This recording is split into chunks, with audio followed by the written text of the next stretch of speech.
Hello everyone शांति पाठशाला को मु आपण मानंकु स्वागत जनाउछि। आजिकार एक नूतन वीडियो रे आमे आलोचना करिबा मातृ दिवस उपलक्षे एक सुंदर और हृदयस्पर्शी भाषण। वीडियोटी को आरंभ करिबा पूर्वरु चैनल को सब्सक्राइब करिनियंतु एवं पाखरे थिबा बेल आइकन टी को प्रेस करि दियंतु। चलंतु आरंभ करिबा।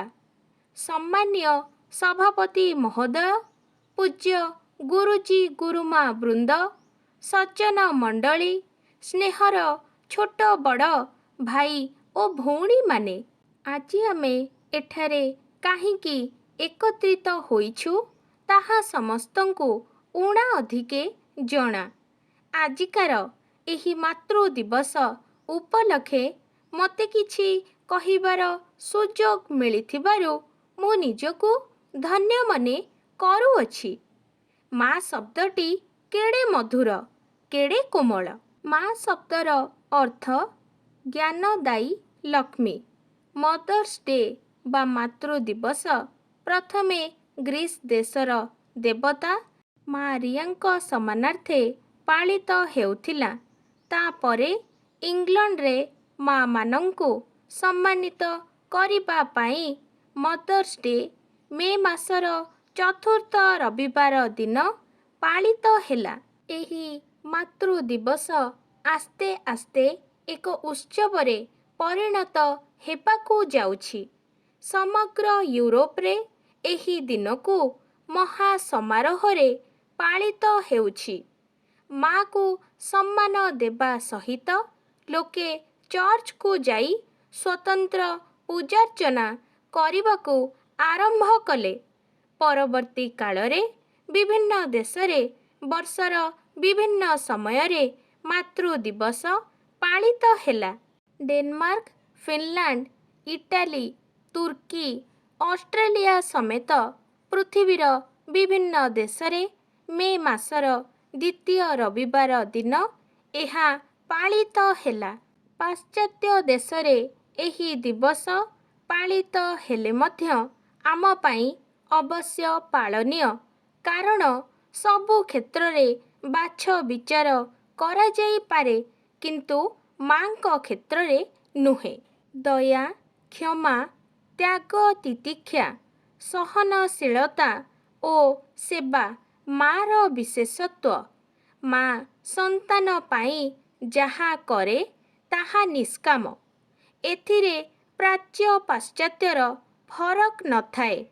मातृ पूजा आम देशरे पुरातन कालरू प्रचलित होई आसुछि। पुरातन जुगर वेद कहुछि मातृदेव भव, किंतु आजि माँ माने निर्यातित तथा असहाय तथा कथित आधुनिक पुओ झियो पुओ बोहूंक द्वारा माँ माने परित्यक्ता होई जरा निवासरे दयनीय भावे कालातिपात करुछंती। माँ आखिरु नीरवरे निशब्दरे लुहधारा बहुथिला बेले कोनोसी पुओ झियो शांतिरे रही पारंती नाही। दुर्गति को आधार करी दुश्चिंता को आश्रय करी निज संतानर मंगला कामना करी देवतांक पाखरे जिए अळी करे संध्या काले नड़िया भांगे भोकिला पेटरे सुखिला मुहरे बड़ ठाकुरंकु गुहारी करिथाए से आम माँ।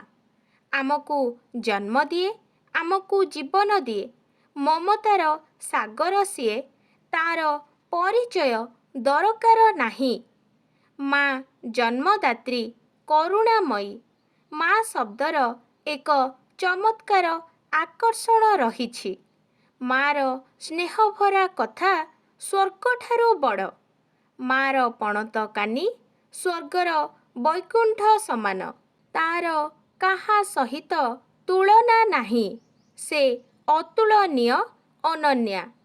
नारी बिना गृहर अस्तित्व नाही।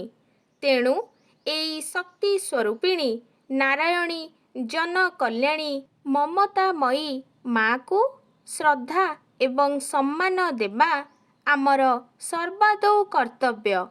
ମୁଁ ଏତିକି କହି ମୋର ବକ୍ତବ୍ୟ ଶେଷ କରୁଛି। ଆଜିକାର ଭିଡ଼ିଓଟି ଆପଣଙ୍କୁ କିପରି ଲାଗିଛି କମେଣ୍ଟ ମାଧ୍ୟମରେ ନିଶ୍ଚୟ ଜଣାଇବେ ଏବଂ ଲାଇକ୍ ସେୟାର ସବସ୍କ୍ରାଇବ୍ କରିବାକୁ ଜମାରୁ ଭୁଲିବେନି। ଧନ୍ୟବାଦ।